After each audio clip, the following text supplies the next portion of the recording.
I don't believe what I just saw. This is one of the great moments in the history of baseball. I believe in miracles. Yes! Is this the dagger?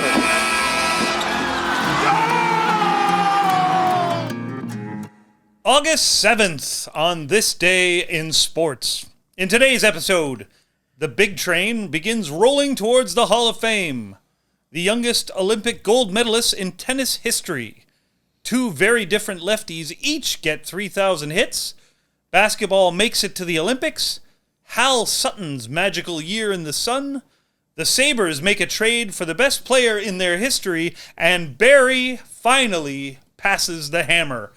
All of this and much, much more coming up on this latest installment of This Day in Sports. Excellent job, Nice. Michael. Nice. Very dramatic. That was fantastic. I didn't feel that good. I got to tell you something. Well, Mike recovers. We are sponsored by Cabin Barber and Gentleman Supply. We are proud, of course, to have Cabin Barber and Gentleman Supply on board as our sponsor. We're here now at the Port Credit location, one of the 3 locations, fabulous locations that always look great, always smell great. Great place to get a haircut, but also pick up a particular, I guess, accoutrement, you'd say, or a... You'd say. I don't think I could say accoutrement. Maybe, like, what are you saying? Like Gift? A gift? Or gift I could say. A gift we could A say. stocking stuffer. Stocking stuffer. If you go for the stockings. Haberdasher. Thank you, Frank. Yeah. Anything really you need to just light up your day, or perhaps a friend. Yeah. Or Light up a friend. Or father, light up a friend. Or light up a cigar, because I believe they have they've cigar got those cutters. They definitely have cigar It cutters. is, They have it whole is things a of cigars. great Yeah. gift emporium. This Like, is where you want to be you for go. all those things. Yeah.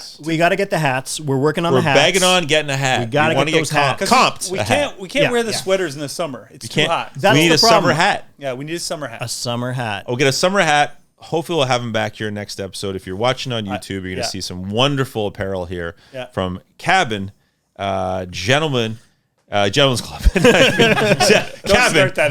Barber, Almost landed it. Barber, and Gentlemen's Supply Shop. Did not stick If the you landing. want more information on this great place, head over to cabinforlife.ca, available anywhere internet is sold.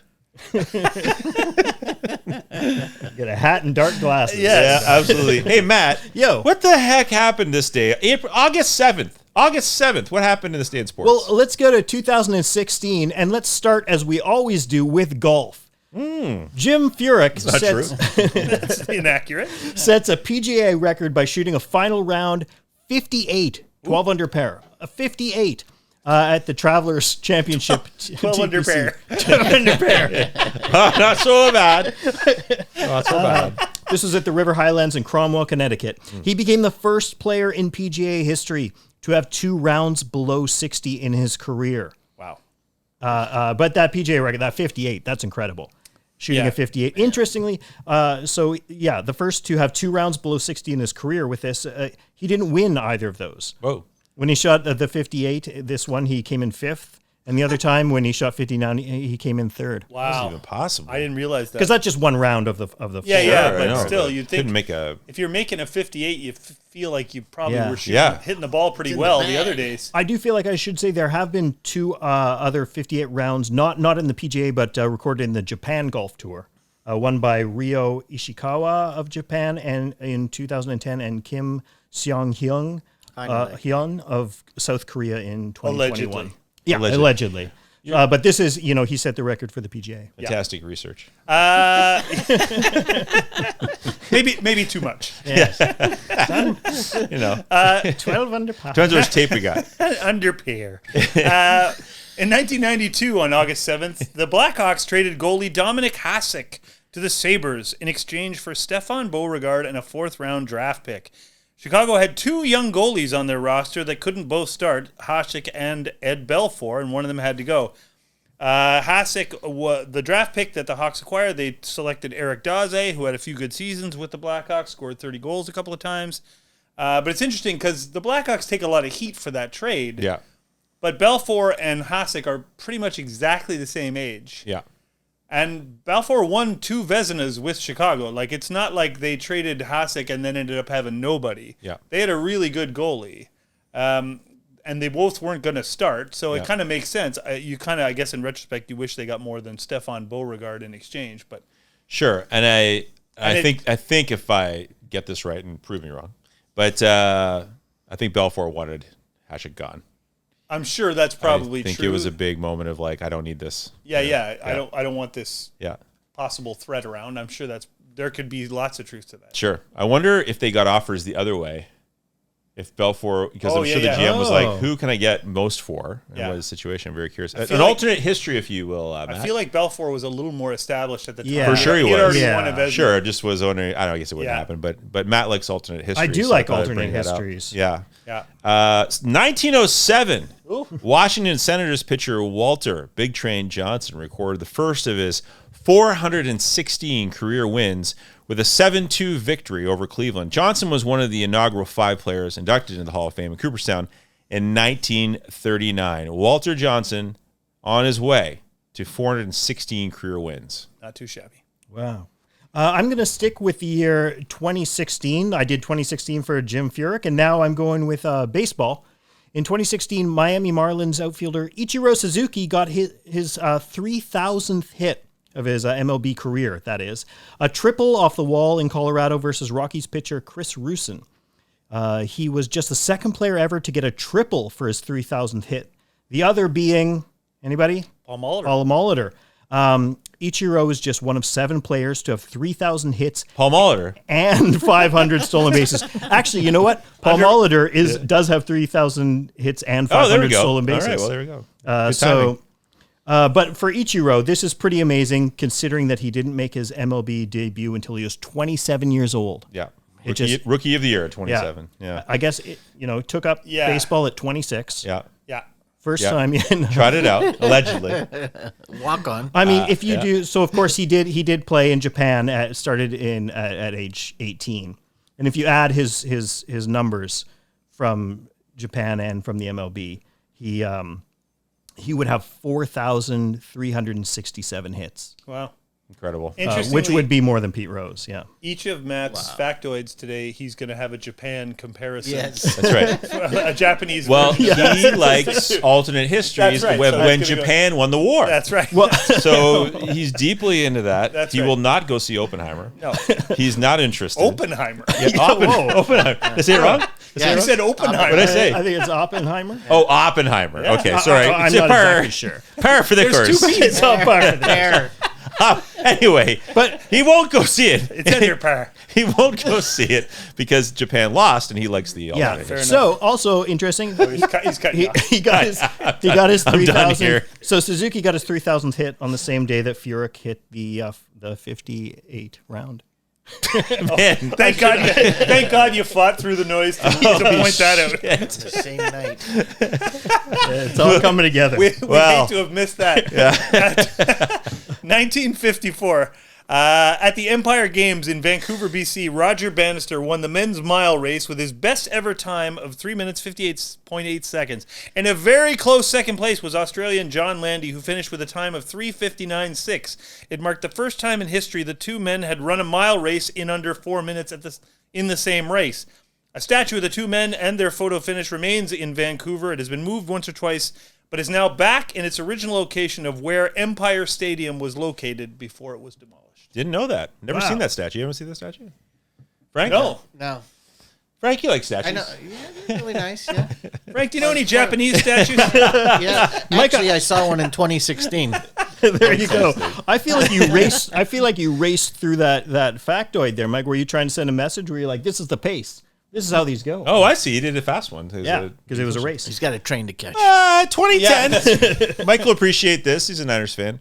Jerry Rice and Emmitt Smith, the NFL's career leaders in receiving and rushing yards, respectively, both voted into the Pro Football Hall of Fame in Canton, Ohio. Both were elected in their first year of eligibility, as of course they should be. Yeah. All right, I'm going to go way back to 1936. This is when Estonia defeated France 34-29 in the first men's basketball game at the Berlin Olympics. It was the very first Olympic basketball game ever played. 74-year-old James Naismith threw up the jump ball to start the game. Wow. Hey. The United States won the Hancock. gold medal that year, defeating Canada in with the final score of 19-8. Wow. So I know you're thinking that's weird, but So how many white guys are on these teams? no. Listen, this is probably why. That's when they had the ladder to go rid Oh of yeah, the no, ball. the peach basket. Beach basket. Yeah. Actually, Takes time, man. 21 teams competed, and the games were played outside on tennis and lawn bowling courts, which made the conditions difficult. So Yeah. the final game was played on an outdoor clay court in heavy rain, and it had rained for 24 hours up to the game. So it was hard to run or dribble a ball. It was 15-4 at halftime for the U.S., and then the rain just got worse, and the U.S. just decided to play defensively. And there were only 8 points scored in the second half. This is of the final game. How did not the first Japan do in this? game. I'm not sure, but I can tell you I that would really like your research to. I can tell you that women's basketball didn't become an official Olympic sport until the 1976. 40 Montreal years Olympics. later. Yeah. Okay, so how much? I'm wondering what the time was on the clock. Like how much time they had to play at that time. You know, is it how long quarters were or whatever it was? Yeah, halves. I don't know. I do know that the ball deep dive was that. bigger, and it had a slit where you'd put the bladder in, so you couldn't even get it wouldn't even get perfectly round. Oh my God, trying to They're dribble out of playing- clay and they're playing court. on clay courts. Yeah, Rain. and Yeah. rain and. Jeez. 19-8 seems like They- a high score. Okay, 2007. Yeah.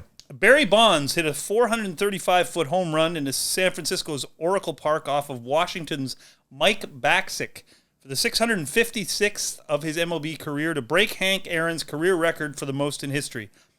Interestingly, baseball commissioner Bud Selig was not in attendance for the game that night. A recorded video message of congratulations from Aaron himself was played on the video board immediately afterwards. The ball was caught by 22-year-old Matt Murphy of Queens, New York, and later sold at auction for $750,000. Despite batting .276 with 28 home runs and leading MLB with 132 walks that year, Bonds did not play another MLB season after that year. Yep. Seems to have clearly just wanted to do that, and then. Well, I call think it. he was. I think nobody made him an offer too. I think he was still willing to play. Oh really? And I Collusion. Kind of, yeah. Yikes. Also, you're a dick. Yeah. I mean, Perfect both. segue to me. 1992, 16-year-old Jennifer Capriati is the unlikely gold medal winner in women's singles at the Barcelona Olympic Games, or as Matt says, Barcelona, with a stunning 3-6, 6-3, 6-4 upset of 1988 gold medal winner Steffi Graf in the finals. Unbelievable. Jennifer Capriati, of course, superstar, rise to fame, and then a complete crash afterwards, unfortunately. But 16 years old, goes out and beats Steffi Graf in the finals. Wow. That is very unlikely.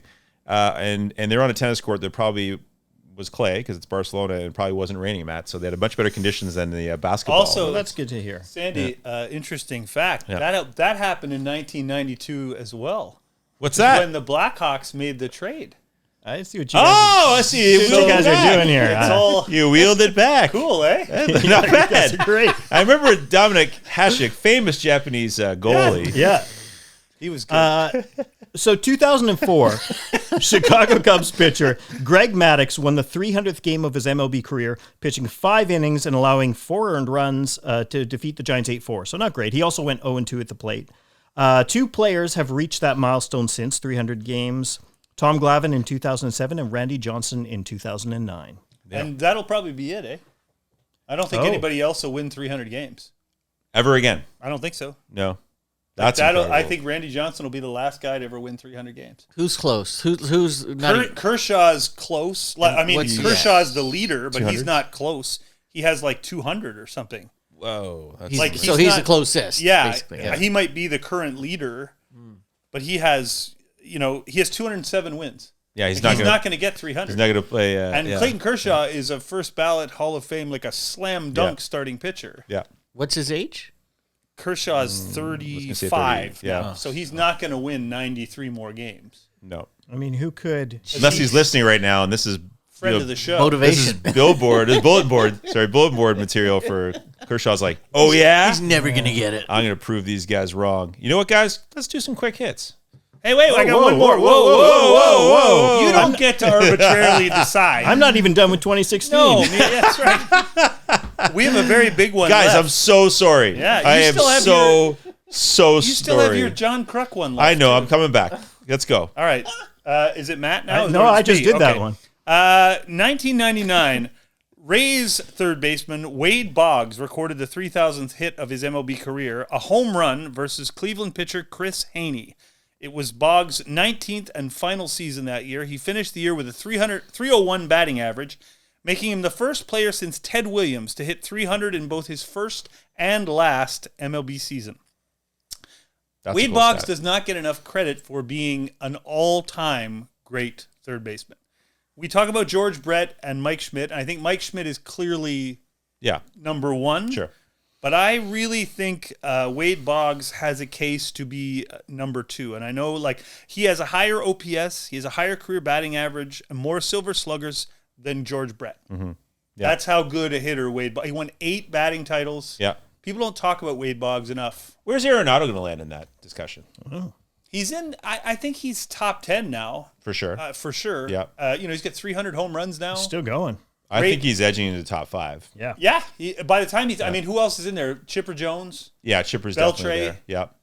But Eddie Matthews. Chipper less of a defensive third baseman than some of those but guys. a switch hitter with 450 home runs. Sure, no, that's no doubt. But I'm saying and an MVP. Complete player, yep. Arenado's never won an MVP, but he's there. And, Manny Machado's got 300 home runs too. Both of those guys are going to be, it's good. Roland's in the top 10. There's not a lot of guys. Yeah. It's Eddie Matthews. So we're naming a bunch. Yeah. But that's the Brooks Robinson. That's kind of that's the end of the really great ones. Yep. Curious. Go ahead, Sandy. Okay, sir. How about this? 1983, American Hal Sutton won the only major PGA event of his career when he led wire to wire and edged Jack Nicklaus by 1 stroke at the PGA Championship at LA's Riviera Country Club. Just 25 years old at the time, he was the biggest money winner on the tour that year and was named PGA Player of the Year, and he never won another major tournament and didn't win a single tour event between May 86 and September 95. Wow. But man, for a moment, Hal Sutton. And I don't play golf, but it does seem like guys get on hot runs like that and they win 10 tournaments in a year. And you know what I mean? But to go completely cold like that. That's it. To be player of the year. At 25 years old. Yeah. And then just nothing. Yeah. It's pretty amazing. Matt, you got another one? Yeah, sure. Why not? In 1984, led by hometown star Cheryl Miller, the United States won its first ever gold in women's basketball at the the LA Olympics by defeating South Korea 85-55 in the final. Going back to Olympic basketball. Thank you. The U.S. team, the women's U.S. team went undefeated that year, defeating all 5 other teams soundly, with Miller scoring more than 16 points a game. In the bronze medal game, China defeated Canada 63-57. Funny story about this is leading up to these Olympics. So Cheryl Miller's USC Trojans won the 1984 the NCAA championship, beating Tennessee. And Miller celebrated with a cartwheel right in front of the Tennessee coach, Pat Summitt, who was going to be coaching the yet-to-be-assembled Olympic team. So it's kind of like, her teammates were kind of like, oh, maybe don't do that. Maybe don't. They weren't going to have that team without Cheryl Miller, though. Yeah, they totally were. They totally were. But still, it's like, maybe don't do a cartwheel. It's my turn, Sandy, but I don't have any left. But I could read your John Kruk. Yeah, go for it. Go for it. I'll take the first quick hit. Okay. Yeah. 1995, White Sox first baseman John Kruk singled in the first inning of a game versus Baltimore and then retired. Yeah. The 34-year-old was replaced by Frank Thomas in the lineup, and after the game stated the desire to compete at this level is gone. When that happens, it's time to go. Kruk had recovered from a bout with testicular cancer the previous season. He informed his teammates of his desire to retire the day before, but wanted to go out after a hit. He retired with a career batting average of exactly 300. I love that Johnny Kruk did that. I remember watching that highlight, watching that game. I remember that very well, too. It's so fantastic. It's perfect for him, too. Yep. I'm done. 1950. Quick hit! Quick hit! Yeah, but now we're 1956. The largest crowd ever to see a minor league game. 57,000 fans come out to the Orange Bowl to see 51-year-old Miami Marlins pitcher Satchel Paige. You heard that right. Miami Marlins in 1956 defeat the Columbus Jets 6-2. Paige turned 52 before he finished that season with an 11-4 record and a 1.86 ERA. My goodness. Wow. Quick hit! Quick hit!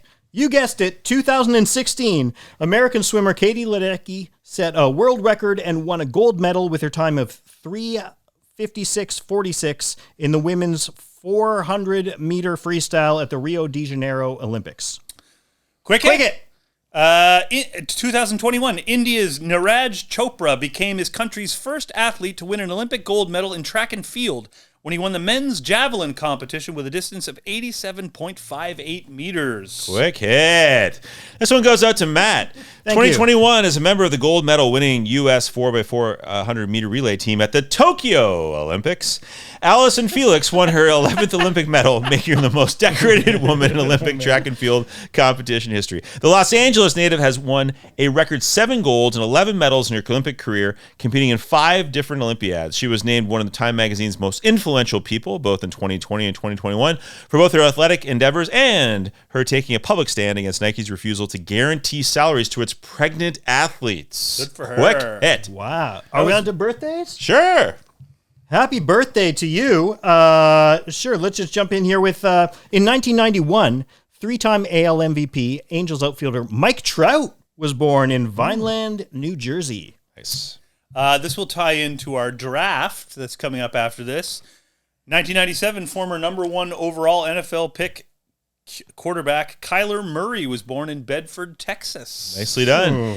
Happy birthday in 1929, World Series perfect game thrower Don Larson in Michigan City, Indiana. If you ever get a chance to head on down to the Hall of Fame at the Yankee Stadium, you'll get a chance to see a statue of Don Larson throwing that final throw, that final pitch into a statue of Yogi Berra. And it's a wonderful thing to check out because between the two, it's just a rack of baseballs signed by like pretty much every Yankee to ever play for the Yankees. Wow. Including your favorite Yankee, Mike, Tim Raines. 1976, happy birthday to 6-time All-Pro punter Shane Leckler, born in Sealy, Texas. Shout out Shane Shane Leckler. Leckler. Nice. Boom. Boy, He could kick it. Shane Leckler. Boom, he could kick it.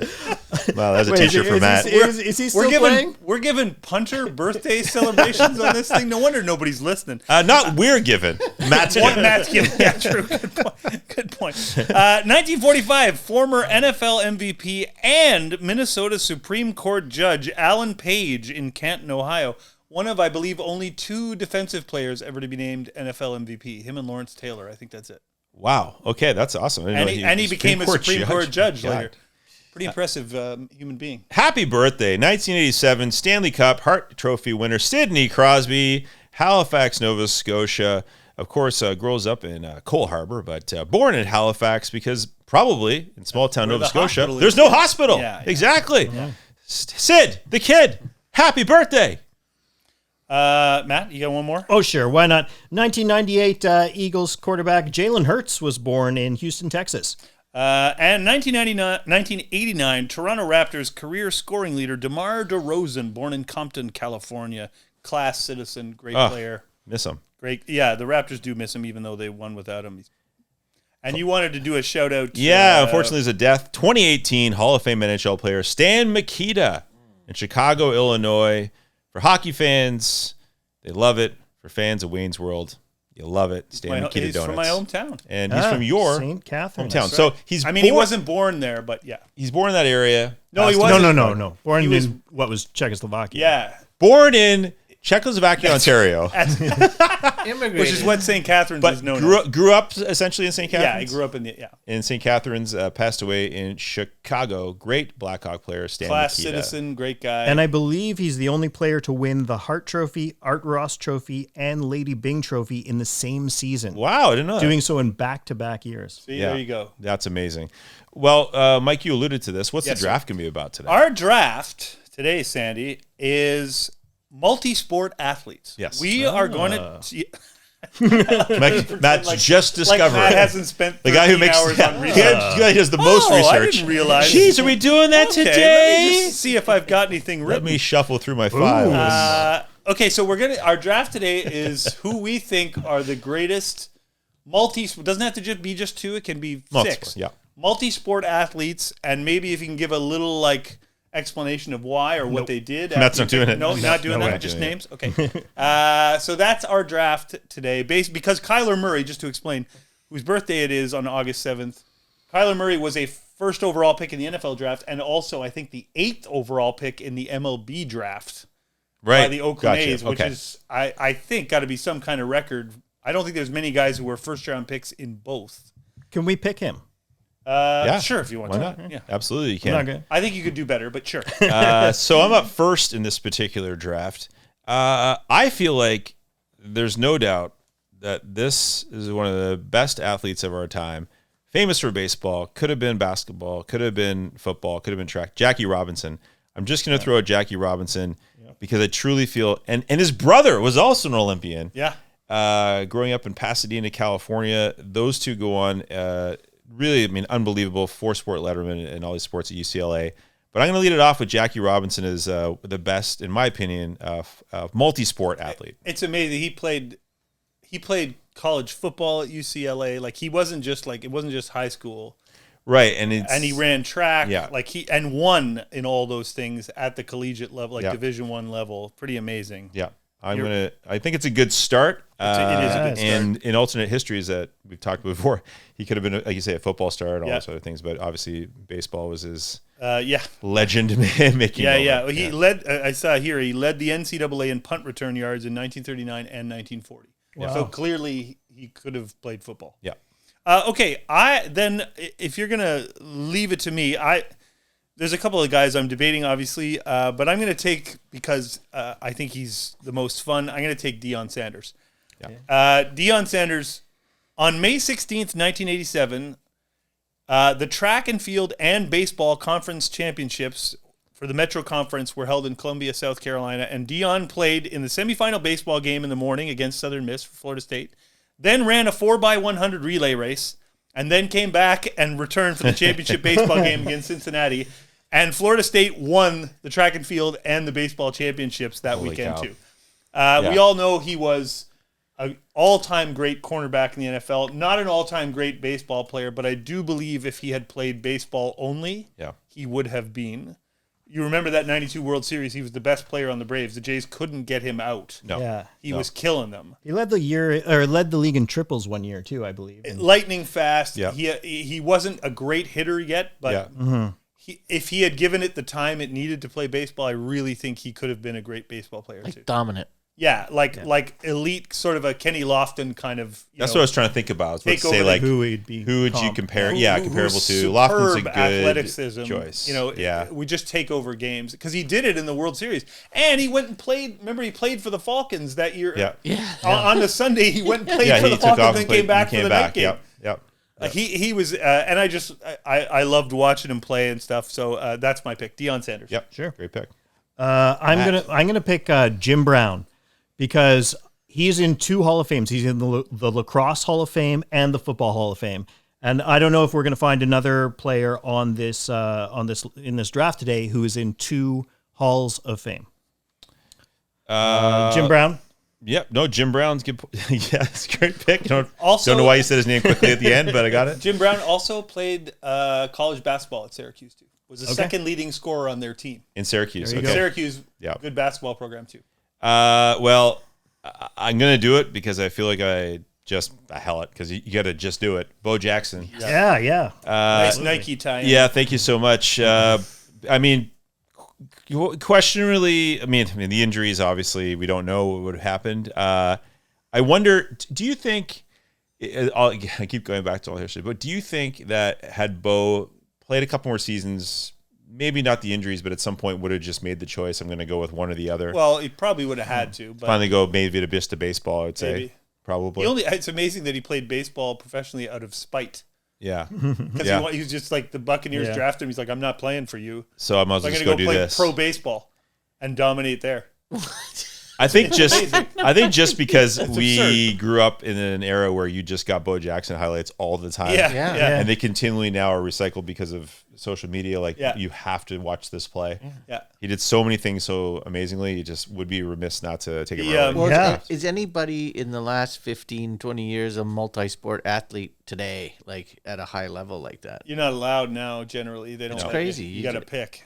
Yeah. That was so fun. It was fun. It was. I came across this bit of Bo Jackson, Yeah, sure. obviously, on my list, too. In high school, he won 2 years in a row. He won the Alabama State decathlon. Yes. And he was so far ahead by the last event, which was the 1,500 meters that he refused to. He hated running long distance, so he sat it out and he still won because he was so far ahead in the other 9 events. Kind of good. He's like, I don't want to run the 50. Yeah. So he didn't run one event and still I won. have never heard the that state story. twice. Yeah.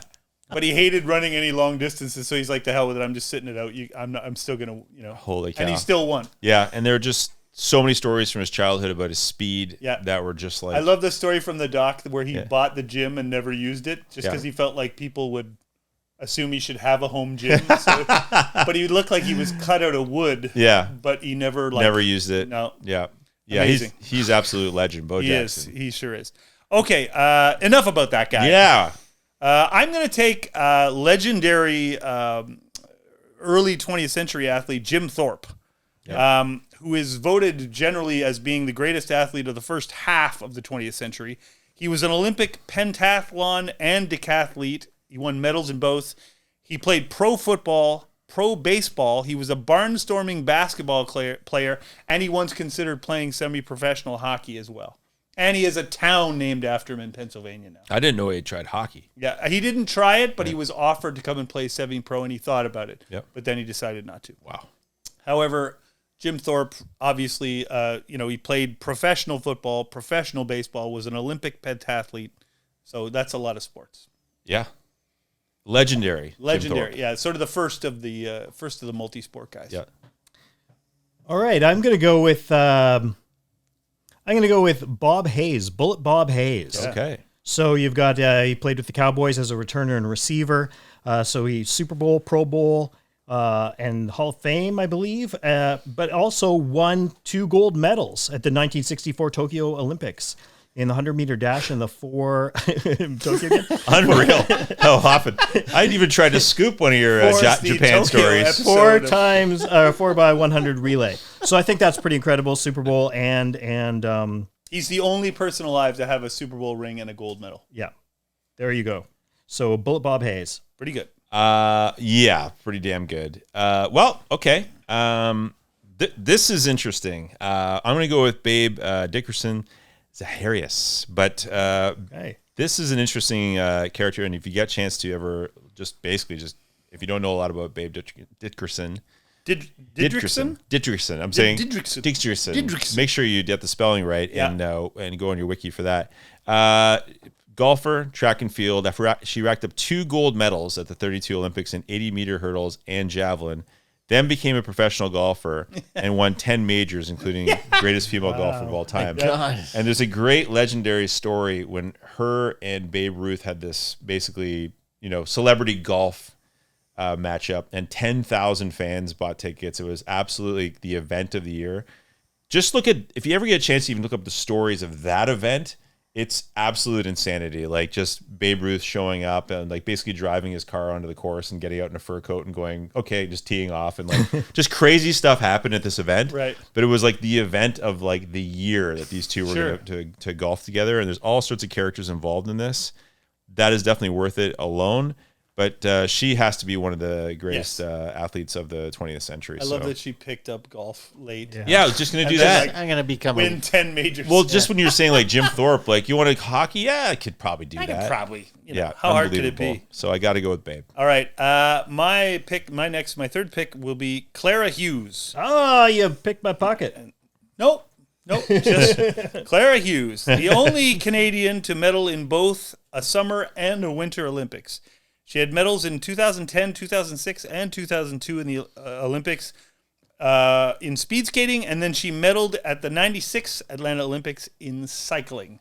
She won a gold in Turin in 2006 in speed skating. That's pretty amazing.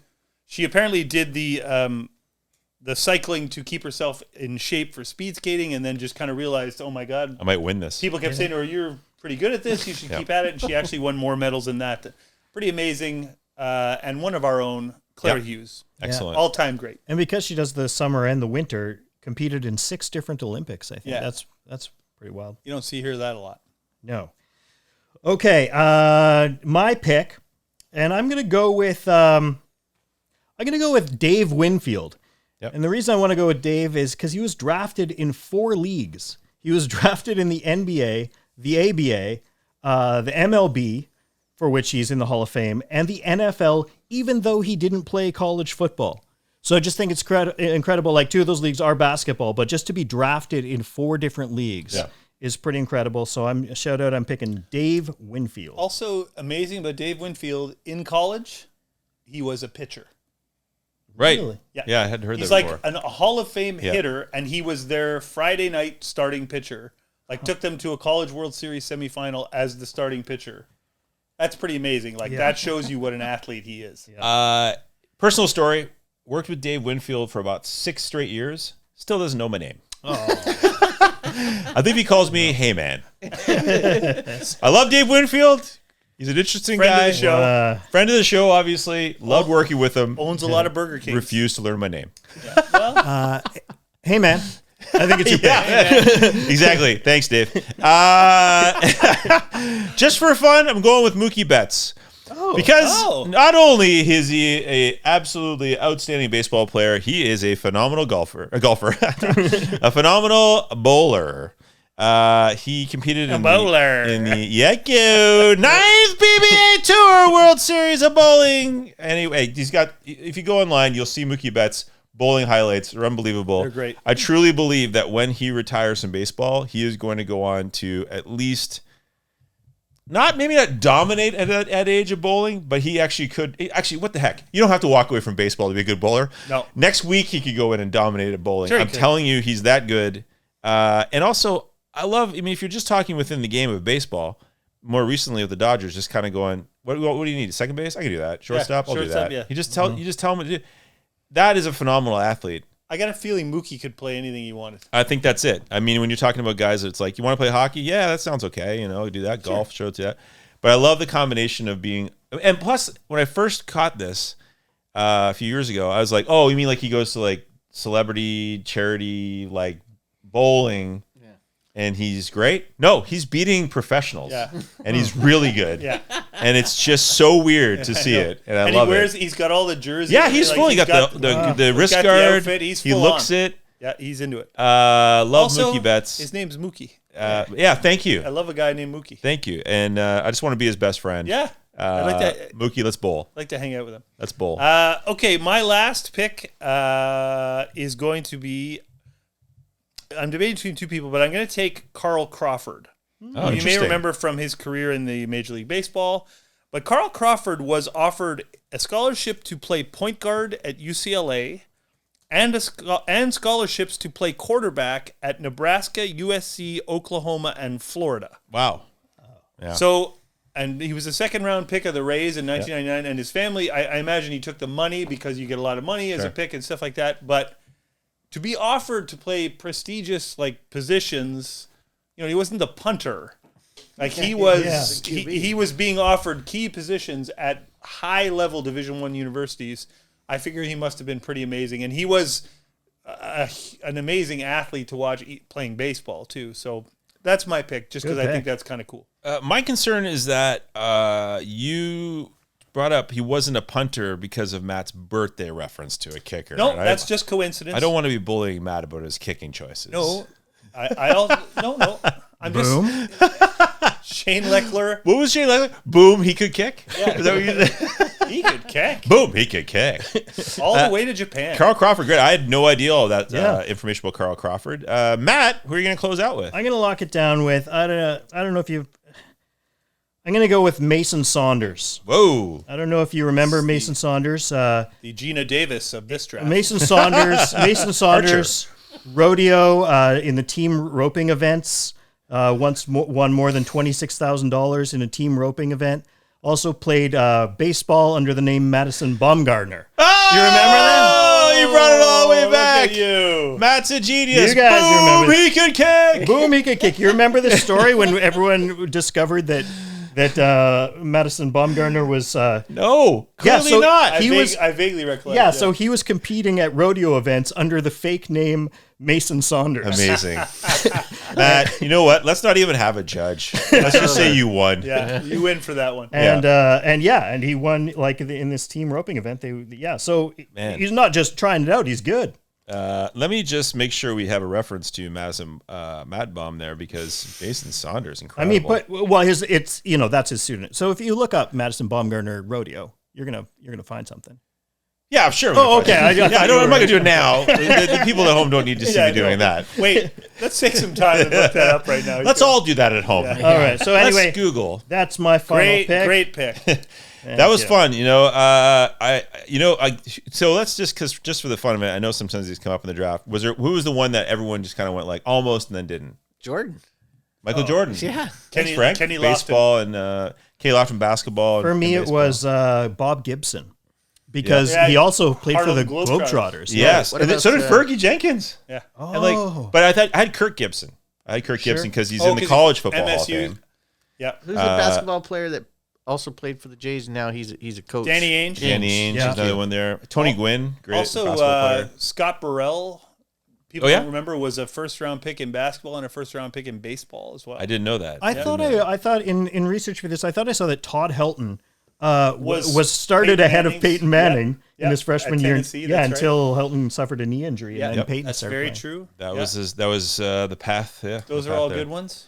Well, let's see if our judge points out a few other ones we missed, and see what our judge thinks of this multi-sport athlete draft. Our guest judge on this episode is a 3-time world figure skating champion, 2-time Olympic silver medalist, and 7-time Canadian figure skating champion, and a whole bunch of other wins along the way. First man to land a quadruple double and a quadruple triple. He's been inducted into the Canadian Sports Hall of Fame, the Ontario Sports Hall of Fame, and the Canadian Olympic Hall of Fame. He also dabbles in martial arts. To what level we'll soon find out, and is now acting in film and television, which makes him multi-talented and the perfect judge for multi-sport athletes. Please welcome to This Day in Sports, ELVIS STOJKO. ELVIS, thank you for joining us. Thanks for having me. This is exciting. Awesome. We know you're extremely busy. You just came off of skating at the exhibition for, was that like 2 weeks almost? Like a full 2 weeks of that? Yeah, for what you see is the show is 18 days. We had 2 shows a day, no break. So we had 36 shows in a row, but then there's 10 days of rehearsals prior to that. And then it's all the training getting into that. So it was like 28 days of straight skating with no break. So it was pretty intense, but it was great. The crowds were awesome. Everyone loves the skating. We did a skating and gymnastics type of show with acrobats doing the tramp wall. We had the ramp guys doing ramp jumps, and it was an awesome show for a half an hour where the parents can come in, get the kids to settle down, focus on something, go out, give them more sugar, and then let them run around and be crazy. But it was fun. The crowds were fantastic. Well, down at the exhibition, you've got to have, it's all about the food and being like, this insane thing you're going to eat is now going to be fried, or this chocolate bar is going to go with this weird horseradish. So when you're skating now, do you find that those shows at the X have to like be a little bit more out there to get the audience interested, or how do you feel? Well, the show is so different than a regular Stars on Ice show, because you'll have like a mixed bag of the audience. You have a small core group of people that are like super educated figure skaters, but there's this massive group of people that may have never seen skating before live. So it's about doing a quick 30-minute show, keep the people entertained. Don't make a long story out of it and get people involved, because you don't have the time to create that atmosphere. It's right away off the top. It's about lots of tricks and making it exciting, great music. So we did the music of the ages from starting from 20s and 30s all the way up to current. So it was just like going through all of that and then meld it all together. Of course, I was doing the 80s, which was awesome. Yeah, perfect. But it was, that's a kind of the style of show that we had put together, and it was a lot of fun. Yeah, I imagine. And I want to ask you, because in our intro we said you dabble in martial arts, but I think you do more than dabbling. So what is the level you're at, and what exactly are you still pursuing in martial arts? Yeah, so I started karate when I was 10 and got all the way through up to a black belt by the time I was 15, 16. Then I started doing a Southern style Kung Fu, Chinese Kung Fu called Hung Gar. And with my instructor, he was training me to help with my skating, because the Kung Fu actually worked better fluidity wise for skating and the movement, because karate is very linear in movement, very powerful. Karate's like getting hit by a 2x4, where Kung Fu is like getting hit by a ball and chain. So it's a different, it's a very simple way of looking at it, but that's basically how the movement is. So the swinging circular movement worked really well. The fluid movement worked really well for figure skating. So my instructor at the time, work with me not only on the physical aspect but the mental aspect of it. Later on, after I retired from skating, I competed at the national championships in forms, and I became Canadian champion at the WK Championships in 2005, and then went on to the World Championships and won a silver medal for Canada there. Wow. So I have that background. Then also with racing, I was also racing in high-level go-karts. I'm doing cars now, racing cars, but high-level go-karts, I was second in Canada in 2013 after about a year and a half of getting into it. In my division, made the world team in 2015, but couldn't go due to skating. So that's the other sport that I do as well at a higher level, and racing cars now and building up on that. So there's a bunch of different things that I do, which is really cool when you guys were talking about getting involved with like athletes that have multifaceted or been in multi-level different sports, but the ability is there, and it's amazing. Like Clara Hughes is one person that been on the team with me for Olympics, and she's such a phenomenal person and athlete. Is like it's amazing to see.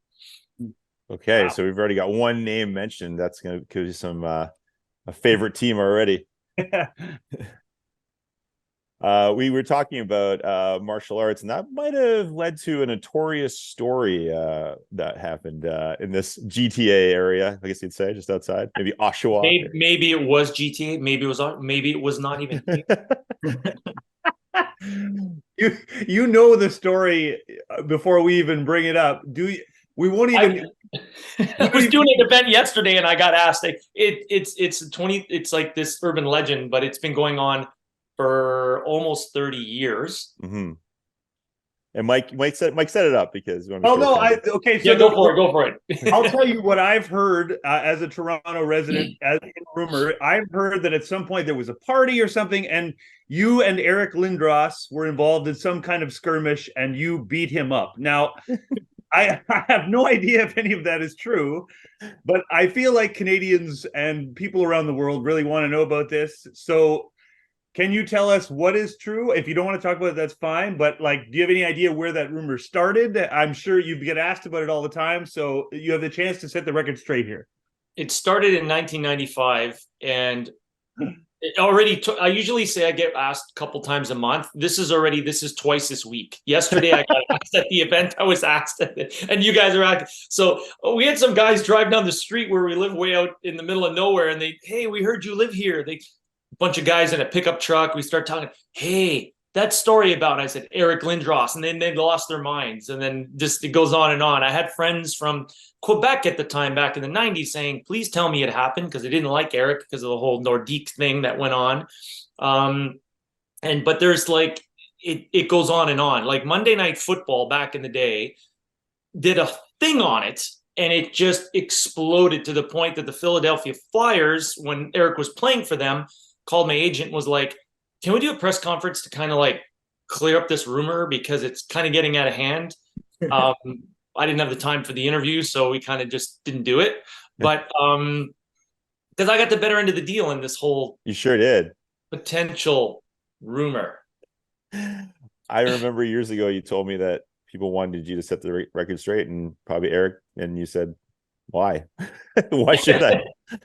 Well, it was funny. There's one time that when it really hit me was I was actually training my last couple of years as an amateur in Philadelphia, in Aston, Pennsylvania, and Ron Hextall's wife used to skate and was taught by my coach. Okay. So she came in one day, and my choreographer introduced me to her, and we started chatting, and within 5 minutes she goes, I got to ask you this. And I'm like, okay. She goes, what happened with you and Eric? Because none of the guys on the team want to ask him because they don't want to embarrass him. I was like, are you kidding me? Even the guys on his team? Like, what is going on with this? This rumor started back in roughly 1995 in Port Carling. Of all places. Yes. I was up there for hanging out with some buddies from school, and we went up for some drinks. I don't drink, but I just went out with my buddies and we hung out there. It was a small bar in Port Carling, barely anybody there. Two guys show up. They were absolutely pissed out of their minds, and I'm like, they're coming over. Hey, it was STOJKO, man, and then like, oh, here we go. So we start chatting. Hey, do you know Eric? And I'm like, yeah, I know Eric.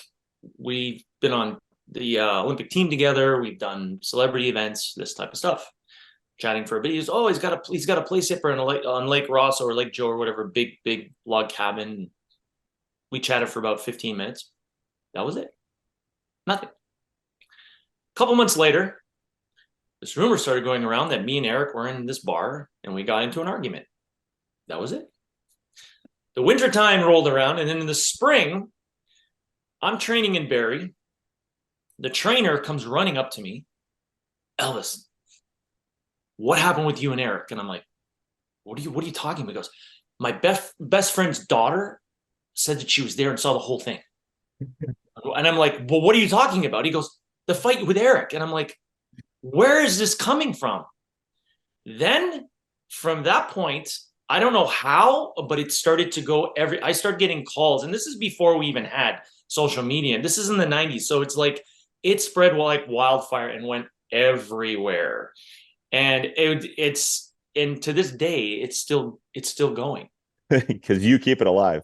Well, I have friends of mine that are like, we're just going to keep spreading it for you. I'm like, okay, go for it. It's all good. That's what we're doing right here. Yeah. And that's one version of the story. Sure. Yeah, exactly. That's fair. It's totally fair. Well played. Yeah. That's amazing. Go ahead, Mike. No, I was going to say, Matt, you have a question for Elvis too. Sure. Yeah, I have a question, Elvis. I just want to ask you. So we're talking about multiple sports today. You've been to the Olympics. You've had a chance to see so many different sports outside of your own. Do you have a specific memory of like an impressive or memorable or just plain fun athletic performance that you witnessed at one of these Olympics? Like, it doesn't have to be the gold medal or anything, but just something you think back on and go like, oh, can't believe I was there for that. That was such a great moment. Wow. I'm sure there are a ton, so I don't want to put you on the spot if you forget one, but just one that sticks out that maybe you had a great time at. Yeah, like there's a lot of different sports that like when you show up at the Olympics for the very first time, like usually at skate, I'm a small guy anyways, but you show up at figure skating, we're not very tall except for maybe the pair guys, and you show up at Albertville, and I'm trying to find where we're registering this huge room, and and you walk in with all these like biathletes that are like 6'1 billion, and they're massive, and you're just like, I feel very small at the moment. And when you realize you're there, it's like the Olympics itself, I'm at a world championships, feels like a big international. But when you're at the Olympics, you feel like you're at the Olympics. It feels like the Olympics because all of this stuff's happening, especially if you stay at the main village. A lot of times they have these satellite villages. Mm-hmm. They're so far because like, especially for the Alpine events and some of the other events. But like Nagano in '98, I was in the main village, and it was like it was unbelievable to see all the different athletes that are there. And of course, and even for us, the winter sports are actually quite small compared to the Summer Olympics. The athlete, it's like less than half, way less than half the amount of athletes. But it's an amazing experience. But to think about like one of the ones that hits me, of course, was 2002 with Jamie and David and that whole fiasco with the judging system. Like I was in the rink when it hit the fan. I was like in the back with CBC watching the whole thing. And I was like, what is happening right now? Like that's where skating kind of took its downfall. And all this stuff happened. And then they changed the system and it doesn't have the popularity anymore. But at that point, I was watching this thing unfold where so many years of people complaining about the judging and block judging and all this sort of stuff. And then all of a sudden this happens with Jamie and David. And the interesting thing is with Jamie, we were flying on our way to Salt Lake and we're all hanging out talking, and Jamie's sitting with me. You're just, shooting the crap. And she's like, Elvis, what can I expect? Like at the Olympics? I said, well, the Olympics feels like the Olympics and all this stuff goes on. And I said, expect the unexpected at the Olympics. all the craziness comes out. I should have kept my mouth shut because that's exactly what happened directly with her. Of all people, I was like, I remember the conversation. I was like, yeah, the craziest things happen at the Olympics. I believe it was like Dan Jansen, who was like the fastest man in the 15, I forget it was 1500, for all the fans of long track speed skating. I'm sorry, but all I remember, he was the world champion multiple times, was supposed to win gold. And every time he went to the Olympics, something happened. He would like slip off an edge. The athletes supported him so much. His competitors knew he was so dominant. They were like willing to give him the gold medal. But he ended up winning in some of the other distances. But it was like the wildest things happen at the Olympics, and those are just a few of them. You know, being around it, and that energy is phenomenal, and seeing with all the different sports, but our mindsets are the same. It was such a really cool camaraderie of everybody. And one thing I remember going to watch long track speed skating and short track, but short track was a demonstration sport when they brought it out in '92, to go watch it live, roller derby on ice. It was like, and skaters are fast. We're fast. We go, and then these guys come out and are just ripped, like they're like this in the corner, and they're like ripping around. Like it was phenomenal to watch. That was one of my favorite sports to watch live, was the short track. For me, that was just super exciting, because it was direct racing competition, close, small course, and it was phenomenal. There's just, if anyone gets a chance to go watch it at that level, the short track's amazing. Good tip. Yeah. I was thinking it was just going to be, what's my favorite Olympic thing I saw? Well, in 2002, I beat the shit out of Eric Lindros at the Olympics. So, okay, let's jump into on that note, let's jump into our judging which is our multi-sport athletes. So Elvis, we've presented to you our 3 teams of 4 athletes each. And we'll just quickly review. Team 1 was Jackie Robinson, Bo Jackson, Babe Dickerson, Zaharias, and Mookie Betts. Team 2, Deion Sanders, Jim Thorpe, Clara Hughes, and Carl Crawford. Team 3 was Jim Brown, Bob Hayes, Dave Winfield, and Madison Bumgarner, a.k.a. Mason Saunders, I believe is how you say that rodeo name. So, Elvis, what jumps out at you first? If you're looking at those names, is there ones that you're like, well, that's a slam dunk, got to have that one on there? What are a couple of those names that you really thought for sure you got to have? Of course, like Babe Dickerson, Mildred, her original name, Mildred Ella, like, oh my God. Like this, like God's gift to sport, like just stepping in 2 gold medals at the 32 Olympics. I'm reading it off here because I know these names, but I want to make sure the stats are correct. But yeah, like 2 Olympic gold medals at the 32 Olympics in track, then switches to golf and wins like 10 major championships. She was an expert diver, roller skater, bowler, and and then it goes into like competitive sewing, which is a whole other thing. But and then there's golf, baseball, basketball, and track. Yeah. She wins like javelin, like bizarre stuff, and then goes to go. And I'm just like, this is like unheard of. Like, it's amazing. And you got to think back then. I mean, the technology of sport and you know, it gets better and faster and higher and everything because we learn more about our bodies.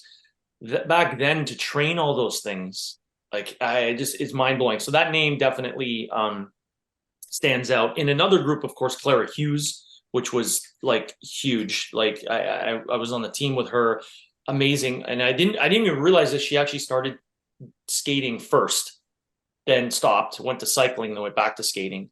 Because skating is it's difficult no matter what blade you're on. It's a very difficult sensitivity wise. It's a perishable skill. So that to me is another name that jumps out. And the other one, of course, there's a name, and for me, I'm not a stats guy, but when you look at guys names like Jim Brown, like someone like that who is considered one of the best athletes of all time, not just with football, but he was considered amazing in anything he did, lacrosse player, and of course, you know, during that time he was a civil rights activist, which is another thing, and that shows you taking that conviction of being the best at something and then then focusing on somewhere else, but the conviction and all that energy going the same way. Though of course I wanted to pick, like, those three for me stand out. It's hard to pick. I mean, they're all amazing. I mean, Deion Sanders is another one. I mean, he was kind of in my era of skating when he was playing both sports, and seeing him in the media while it was actually happening, I was like, this guy is awesome. Like, to be able to do two sports at that level. And then not only that is be in Super Bowl and the World Series. Like, it's like unreal. So these people are like on a whole other level. And Deion now, of course, coaching college football and creating quite a stir, I would say, is fair to say. I haven't heard those. See, I'm out of the loop, so I don't know what's going on. I know he's coaching, but he's coaching his son at quarterback in Colorado, and it's been it's pretty much the headlines now about Deion and his cowboy hat. So those are three that definitely stand out. If you want to go through, maybe we'll pop back into the teams. We can start with team one, and then again as Jackie Robinson, Bo Jackson. We talked about Babe, and then Mookie Betts. Some thoughts on that team in general? The Jackie Robinson, he is like he's the guy that breaks that barrier. First African American to play Major League. Gets in as a Dodgers. He's like rookie of the year in 1947 when he gets on the team and becomes an analyst. And then from there, with the other stuff, he's like baseball, basketball, football, track, you name it. He's done all. Like, he's done it all. And that's a testament to just being an incredible athlete all around. But the big thing for me was that, and just is breaking the barrier. One thing when I was reading up new research on it was the whole point where it didn't get political. It was nonviolence. It was strictly just loving what you do, being good at it, and then just and that showcased in what I was reading, and I knew the name, and I wanted to do a little bit more research there, which is wonderful to see other things with that too, which was amazing. So that he's absolutely an inspiration. Going on, you got Bo Jackson, again, the baseball, football, all-star athlete, 2 pro sports. He had to stop because of a hip injury, unfortunately, in 91. And then he continued still after the hip injury to play baseball and still be able to be pretty good at it. And then he had to end his career in 94. But I just like to be at that level, even with injury, and still, you could tell that he still wanted to be, that competitiveness doesn't go away. So I can't do the football, can't do a contact sport, so let's do baseball. Continues for a while, then has to retire. But taught, and again, these are like all-star athletes. It's like just all-star in one. Just to become an all-star in one thing, you're like awesome, but they're like multiple. And of course, Babe Didrikson, we talked about her as well. Mookie Betts, MVP, Silver Slugger, Golden Gloves, World Series. He's a Pro Bowler. He was like a perfect game, and it was like 2017 Bowls perfect game. Like that to me, like using that skill set for accuracy, hand-eye coordination. I mean, those two go in hand, but being so good, like winning every type of award you can as a baseball player. That's like that group is solid. So it's hard to pick, right? It's very much so. We always make it challenging. Team 2, we have Deion Sanders, Jim Thorpe, Clary Hughes, and Carl Crawford. Yeah. Sorry, I keep looking down because I just want to make sure all my. That's fine. That's totally fine. Our podcast crowd can't tell that. Okay. As long as I'm not doing that. Okay. Perfect. That's perfect too. Yeah. So we talked about Deion, Jim Thorpe. His name is another one. When I would look down, I should have mentioned him as well. But Jim Thorpe, Native American, 2 golds at Olympics, pentathlon, decathlon, football, baseball, gold medals. But then, which was interesting, is they took them away because he was doing semi-pro baseball and then reinstated them after, which I thought they should have done that anyways, because rules are always different over the years. Native American, and I think was considered one of the most impressive all-around athletes ever. The same thing like what I talked about earlier with Jim Brown. One of these guys, he was built for sport, and it was just phenomenal. And again, Native American is amazing to go Olympics and then do like the baseball and the football and things like that. Clara Hughes, we talked about, phenomenal, winning medals in both summer and winter. Not just compete, but go and medal in both, right? Like that to me is unbelievable. And we have Carl Crawford, basketball, baseball, football. He's a sprinter, stolen bases. This guy's like the Rocket or whatever. I forget his nickname, but he's just like it's amazing. It's like the physicality. Where if it's one of these things where these athletes, if they didn't split up and just zoned in their energy all in one, like to be able to just nowadays, I talk about this too when I'm teaching is I talk about it's like cross training, right? For me, cross training when I was brought up and working with my martial instructor, cross training wasn't like, okay, I'm going to come off the ice and do some off ice activities and stuff to get good. No, cross training is crossing two different sports. And then they meet in the middle. There's similarities and differences, but the differences help you understand more about your body. But the similarities, of course, are going to help you, especially like for Crawford, for example, the speed, the quickness, it's all there for him, the basketball, football, and the baseball. And that quick twitch muscle, which allowed him for explosion for the basketball, and he eventually, I think he had to stop because of his knees and then switched over into fully into the baseball. But all of that, you can see the quick twitch muscles and all those things. To me, cross training is the best because you're learning the skill set you need, not just training a muscle, you're training the whole body for a skill set you need for a specific sport. You're learning something about yourself in that, not just training a part of the body, and you're able to adapt it to something else. That to me, I think, is where to have an athlete being able to switch with the brain and be able to adapt the body to go into one into the other. It's like that to me is amazing.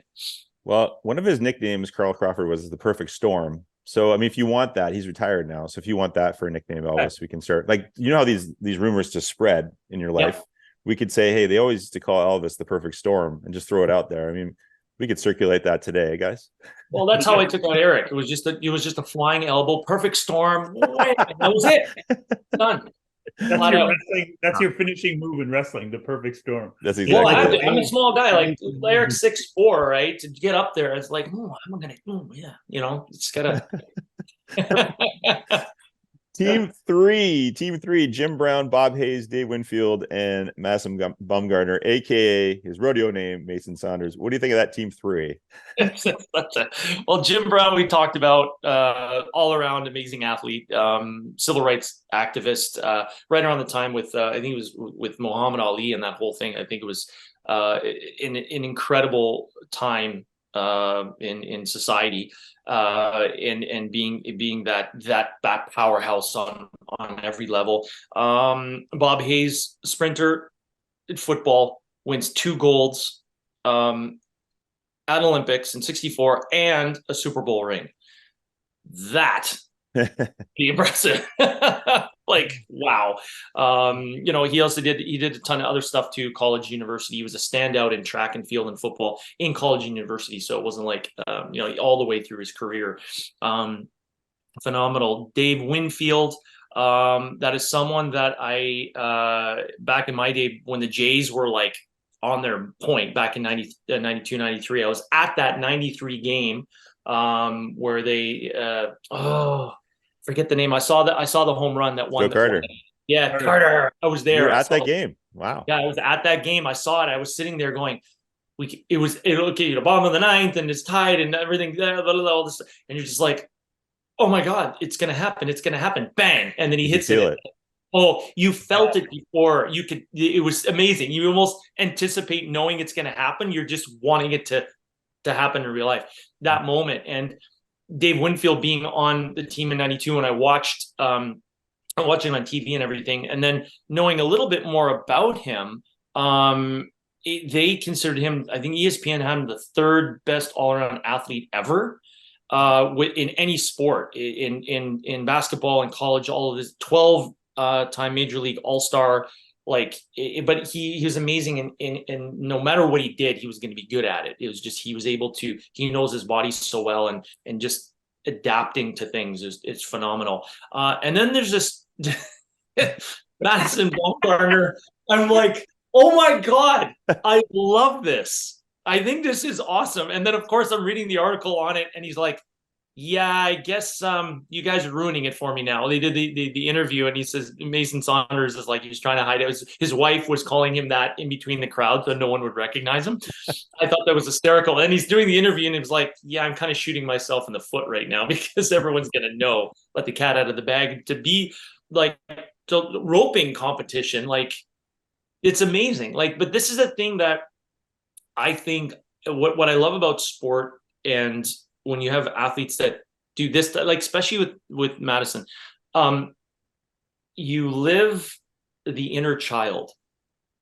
You live that inner child, right? Like he's hiding out, doing this thing on his own because this is you can tell this is just he's been wanting to do this. He doesn't care about the notoriety. And he's winning, and he's loving it. And this to me is something that I try to inspire for people too when I do things. That's when racing cars for me is just it's a thing I've always wanted to do, even more than I've ever wanted to skate, believe it or not, since I was little. Just never got the chance to do it. My parents were both, my dad being a singer, my mom being a dancer. And yeah, I loved skating, but it wasn't that passion. So you could see where a lot of athletes will be really good at one thing and they do it, but they really want to do something else. Yeah. But yeah, and then they get a chance to do it, and they're great at both. And they're like, oh, I can actually do both things. It was like when we had it was Michael Jordan, for that while there, he went and tried to become a baseball player.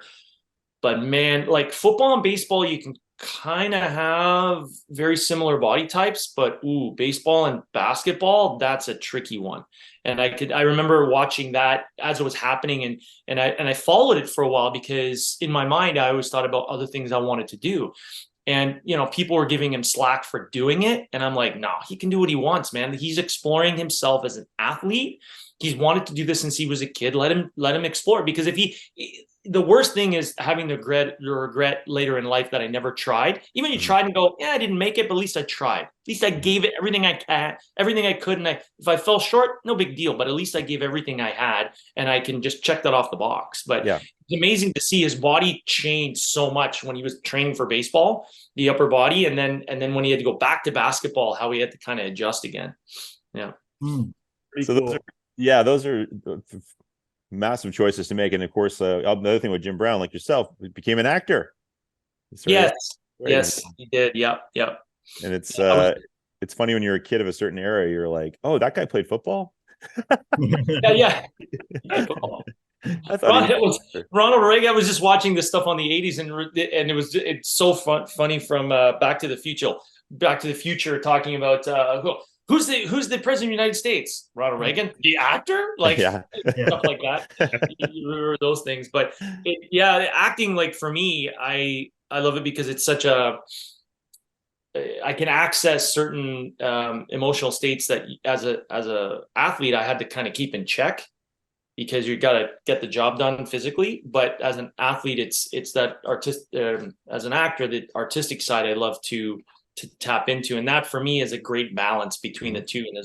And again, it's something I work with my students on, is to have something in life that balances you out, and then again cross training, because it does two things. You learn something more about yourself, and to be able to go back in time and to meet some of these people that have passed now, but to talk to them would be amazing. I think it would be an incredible experience.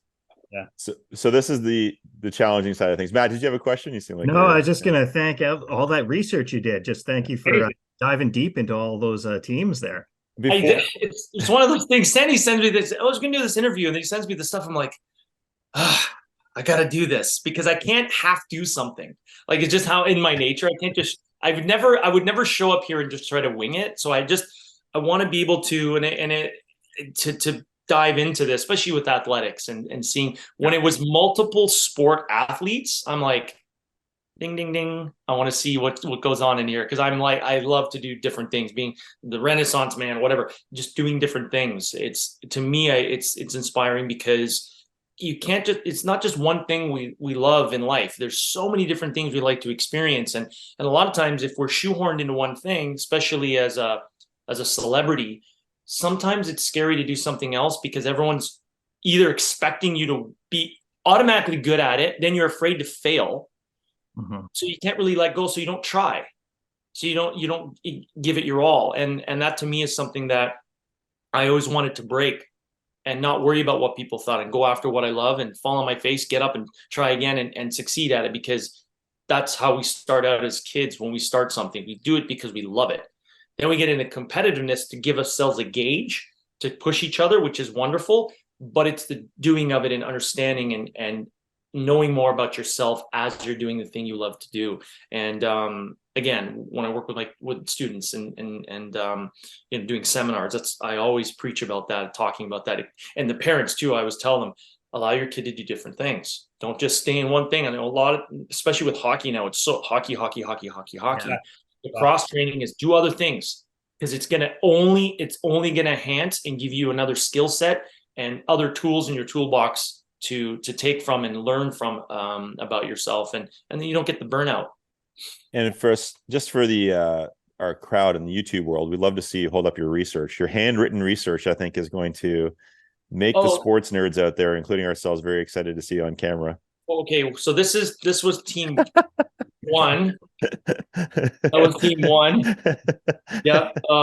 Team two was a little bit smaller, but my notes were getting better, more refined. Okay, I see how it goes. Yeah, that's pretty impressive. Yep. Yeah. There, I just was able to pick out the stuff, and then there's team, and then team three. Nice. I think that's sports nerds paradise when they see someone of your stature, handwritten notes. Headed into like a fantasy draft later. Totally. That's exactly the last minute you needed kickers. And well, yeah. And I started doing it a few days ago. And when you sent me the list, Sandy, and I looked at it, I'm like, I got to look into this a bit more. And then there's names that popped up that I was really interested in, names that I'd forgotten about that I've gone through my career and be like, oh, that person. And then I forget about it again on life. And you had them there. And I'm like, okay, this is cool. I'm going to do this. So this morning I got up early. And I told my wife, I got to get up early. I'm doing schoolwork this morning. I got to get prepped. Yeah. And then be all ready. So school bus on the way to school, last minute homework. Last minute on the bus. Bumpy ride. Your exam. Like this. We usually do a winner, but I'm thinking maybe Olympics themed. We could do gold, silver, and bronze for this one. Yeah, that sounds great. Let's rank these teams, Elvis, starting with bronze level. Which of these teams got a bronze? Oh my gosh! I do like the world of everyone gets a medal, Matt. That's a nice world to be in. Yes, everyone gets a medal. Oh my gosh! Your criteria is your own, Elvis. Yeah, that's exactly it.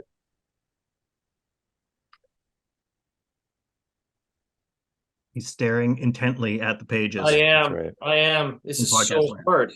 It's so hard to see, to pick. Okay.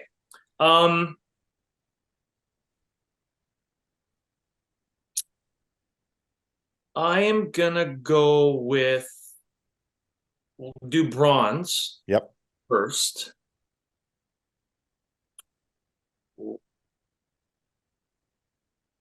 Oh, I hate this, guys. You're killing me.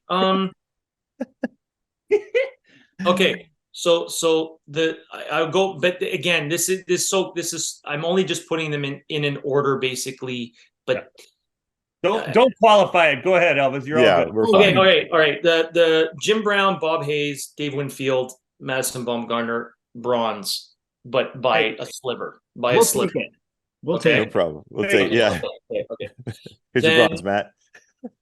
All right. Then I'll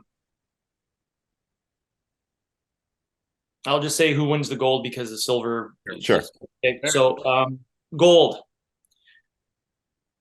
Jackie Robinson, Bo Jackson, Babe Dietrichson, and Mookie Betts. Okay. Hard to argue. Here we go. Sandy, we got to play your anthem. Yeah, we got to play the anthem just step aside. I use the Austrian national anthem. I take it right from F1 and I just throw it right up there, and so it'll be Exactly. the constructors championship as well. Yeah, that was I the reason for and the silver with Dion and Jim Thorpe and Claire, but it's so close.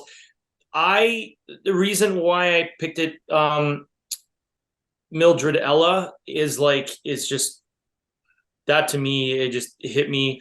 Jackie Robinson, those two are like the heavy hitters for me, especially first African American to play baseball, basketball, football, track, like massive amount. And then the same thing would be just like massive amount, like just not like two sports, but like multiple.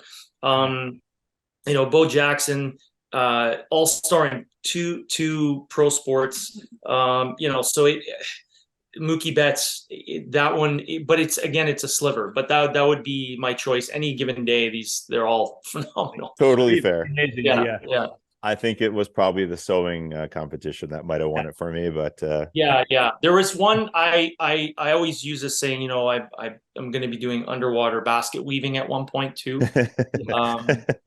Yeah. Challenging as always. Elvis, this was fantastic. Thank you for telling us your stories off the top. The judgment, I know you're such a nice guy. It's hard for you to pick a winner, I know. But I love that we did the bronze, silver, gold. We got it out of you. We all got it. I had to be super, like, I would choose it, but I had to just not choose it. I had to tell you guys why, because it's just the way I am. Well, it's the first time all of us got something, right? We all got a medal at least. That's the first time. Happy. You're much kinder than many of our judges. Elvis, please come back another time. We'll get another category for you if you have the time to come back. But we're so happy to have you here today, and thanks so much for doing this. Oh, no, my pleasure. Thanks, guys. And let's do it again. Have some fun. Okay, well, there you go. Mason Saunders blows everyone's mind. No doubt about it. That was fun. I'm gonna say something, guys. Okay. This is for August 7th. I'm gonna tell you, August 7th is the hottest physical podcast we've recorded, because it is hot in here. It's very warm. It is steamy. Come down to cabin, you will not be cold. Oh my God, I'm sticking to this chair. Yes. Honestly, I'm embarrassed to see how sweaty my back is. I think we need to break out the fan. Yeah. I think it's good that you're in pants as opposed to shorts. Could you imagine your your bare legs on that leather Absolutely. right now? It was like the old leather seats you had in your car, when you were a kid, and you just melted. We'll just wait until the next recording session. You just sit right there. I'll be here. You guys, go ahead. Send over a haircut. Thanks so much. August 7th, This Day in Sports. I'm Sandy Jobin Bevins. I'm Matt Kippen. I'm Mike Shera. And we'll see you maybe. It's only going to get hotter. Let's be face it. Let's be face it. Let's be face it. Let's be face it. It'll only be hotter on a pair.